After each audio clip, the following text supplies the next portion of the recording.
ଏବେ ସାଙ୍ଗେ ସାଙ୍ଗେ ଗୋଟେ ଗାଡ଼ି ଓଲଟି ଯାଇଛି ଯେଉଁଟାକି ଆପଣମାନେ ଦେଖିପାରୁଥିବେ। ଏଇଟା ମାରୁତି 800 ଅଛି ଯେଉଁଟାକି ଶୁଣିବାକୁ ମିଳିଲା ଗାଁ ଲୋକଙ୍କଠୁ।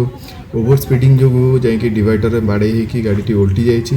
ଏଥିରେ ପୁରା ପରିବାର ଲୋକ ସମସ୍ତେ ଯାଉଥିଲେ, ଯେଉଁଥିରେ କି ବାପା ମା' ପୁଅ ଝିଅ 2 ଜଣ 4 ଜଣ ମିଶିକି ଟୋଟାଲ୍ ଯାଉଥିଲେ। ଯେଉଁଥିରେ ବାପା ମାଆଙ୍କର କିଛି ବି ଆହତ ନ ହୋଇଥିବା ଅବସ୍ଥାରେ ପୁଅ ଝିଅଙ୍କର ବହୁତ କିଛି ଆହତ ହେଇଛି, ଯେମିତିକି ମୁହଁ ଫାଟିଯିବା କି କାନ କଟିଯିବା, ଏମିତି କିଛି ଆହତ ହେଇଛି। ସେମାନଙ୍କୁ ଗାଁ ଲୋକ ନେଇଯାଇଛନ୍ତି ଘରେ ରେଷ୍ଟ ଦେବା ପାଇଁକି। ଆଉ ସାମ୍ନା ଉପରେ ଯେଉଁମାନେ ଅଛନ୍ତି ଦେଖୁଛନ୍ତି ସେମାନେ ହେଉଛନ୍ତି ଏଠି ବାପା ଆଉ ମାଆ ମାନେ ଅଛନ୍ତି। ଆଉ ଆମ୍ବୁଲାନ୍ସକୁ କଲ୍ କରିଦେଇଛନ୍ତି, ଯେଉଁଟାକି ଜଲ୍ଦି ହିଁ ଆସିକି ପହଞ୍ଚିଯିବ।